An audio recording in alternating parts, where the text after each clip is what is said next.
As local law enforcement makes one illegal marijuana bust after another, they're finding human victims at the grow sites themselves. Good evening, and thank you for choosing NBC5 News at 6. I'm Anna Weeks, and Shelley Leggett will join you in about half an hour. Law enforcement has confirmed much of the illegal cannabis activity in our region is from international cartels, but it's not just the plants, money, and weapons that local, state, and federal officials are after. NBC5's Katie Strite sat down with Homeland Security today to talk about human trafficking in her top story tonight at 6. Anna, it was just a couple months ago when the sheriff's office came here at South Stage Road to bust this illegal grow. Now you can see the fence is still up. There's even a no trespassing sign. And tonight we're taking a first look at the federal side of things when it comes to human trafficking.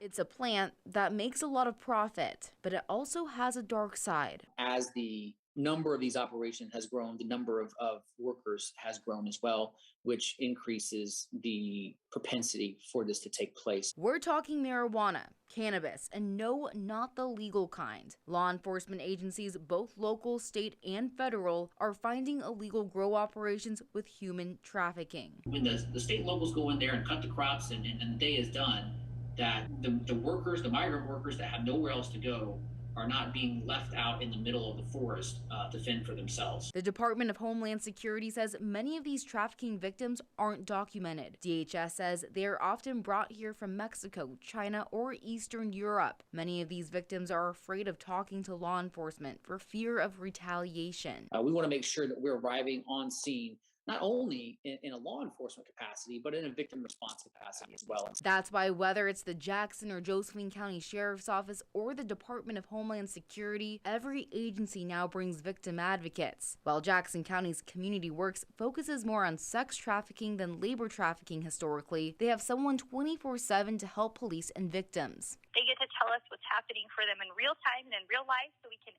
adequately plan for their safety, because if we don't know the whole story, it's hard to plan for real for their safety. While each agency continues its investigations, Special Agent Robert Hammer admits even he still has plenty of questions.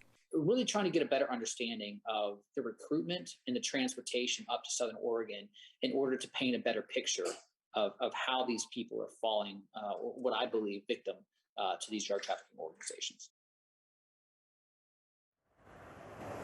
Many of these busts and raids haven't led to any arrests, and when we asked DHS why that is, they said there will be arrests eventually, but these cases take time. Live in Medford, Katie Strite, NBC5 News. Katie, thank you.